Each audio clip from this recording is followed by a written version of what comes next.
आपलं लक्ष असेलच, त्याचे अपडेट घेत राहू. मात्र तुर्तास पुढच्या बातम्यांकडे वळूयात. अमित शहा यांची बॅग तपासण्यात आली. हिंगोलीमध्ये अमित शहा यांची देखील आज बॅग तपासण्यात आली. हिंगोलीच्या प्रचार दौऱ्यावरती असताना हेलिपॅडवरती निवडणूक अधिकाऱ्यांनी अमित शहा यांची देखील आज बॅग तपासल्याची ही दृश्य. गेल्या काही दिवसांपासून उद्धव ठाकरे यांची बॅग तपासल्याप्रकरणी काही व्हिडिओ समोर आले होते. त्यानंतर अमित शहा यांची देखील आज बॅग तपासण्यात आली आहे. अधिक माहितीसाठी जाऊयात. आमचे प्रतिनिधी मनीष खरात आहेत आपल्यासोबत. मनीष, काय माहिती? नक्कीच आपण जर पाहिलं तर या वर्षीच्या निवडणुकीमध्ये, विधानसभा निवडणुकीमध्ये अनेक ठिकाणी नेत्यांच्या जेव्हा हेलिकॉप्टर उतरत आहेत हेलिपॅडवरती, तेव्हा बॅगा तपासण्या होत आहेत निवडणूक विभागाच्या पथकाकडून. आणि आज देखील केंद्रीय गृहमंत्री अमित शहा यांची हिंगोलीमध्ये सभा होती. हिंगोली शहरातील रामलीला मैदानावरती ही सभा होती. आणि जेव्हा हेलिपॅडवरती हेलिकॉप्टरद्वारे अमित शहा यांचं आगमन झालं, त्यानंतर अमित शहा सभेकडे निघाले आणि त्याचवेळी जे आहे ते निवडणूक विभागाच्या पथकानं त्यांच्या हेलिकॉप्टरमधून आलेल्या सर्व बॅगांची, पिशव्यांची तपासणी या ठिकाणी केली आहे. बरं मनीष, धन्यवाद या सगळ्या माहितीसाठी. तर अमित शहा हे हिंगोलीमध्ये प्रचार सभेसाठी आलेले असताना हेलिपॅडवरती त्यांची देखील बॅग तपासण्यात आल्याची ही काही दृश्य. गडचिरोलीमधल्या सभेत केंद्रीय मंत्री नितीन गडकरी वनविभागाच्या अधिकाऱ्यांवरती संतापले. वनविभागाचे अधिकारी रस्त्याची कामं होऊ देत नाहीत, त्यामुळे माझ्या तावडीत सापडल्यास धुलाई करेन असा थेट इशारा गडकरींनी दिला. तर नागरिकांनी वनविभागाविरोधात आंदोलनं करावीत असं देखील गडकरी म्हणाले.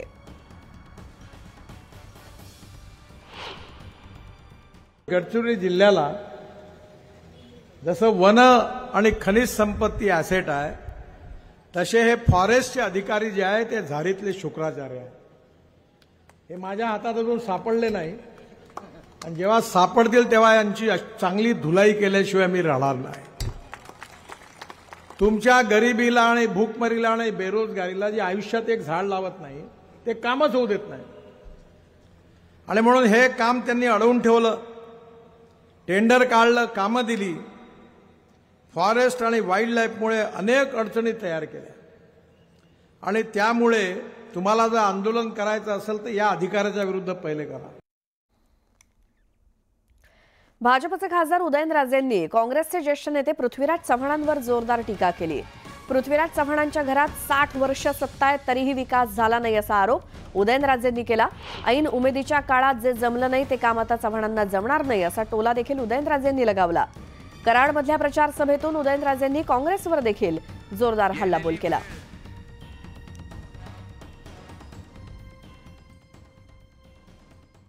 साठ वर्ष सत्ता केंद्र असताना ऐन तारुणीच्या काळात ज्यांच्याकडनं ह्या संपूर्ण लोकांच्या अपेक्षा होता, PM ऑफिसचे ते मंत्री होते, ह्या राज्याचे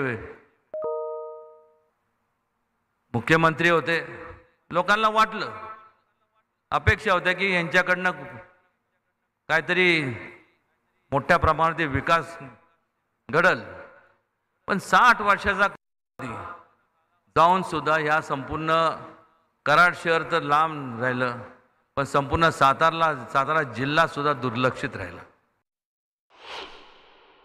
त्यांच्या ऐन तारुण्याच्या काळात, ऐन उमेदीच्या काळात त्यांना जे जमलं नाही, आज त्यांच्याकडनं अपेक्षा करणं म्हणजे त्यांच्यावरती अन्याय केल्यासारखं होईल असं आवर्जून या ठिकाणी सांगायचं.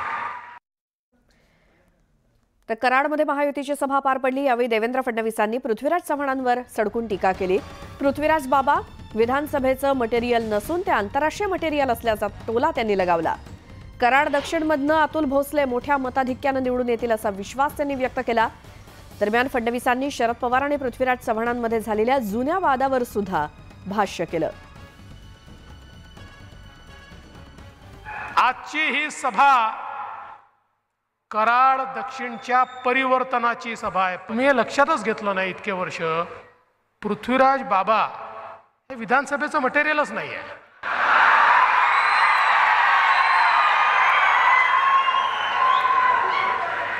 बाबा आंतरराष्ट्रीय मटेरियल आहे, इंटरनॅशनल मटेरियल.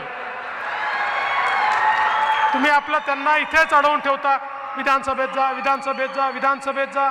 यावेळी कराड दक्षिणचा फैसला झालाय, आमचं ठरलंय आणि अतुल बाबांना पाठवायचं आहे. पृथ्वीराज बाबा मुख्यमंत्री होते, फुटकी कवडी नाही दिली.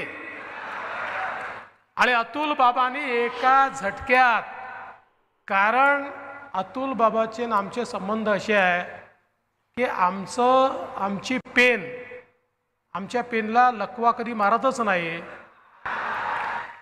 शरद पवारांनी म्हटलं होतं, मी नाही म्हणत आहे. मी पृथ्वीराज बाबांचा फार आदर करतो.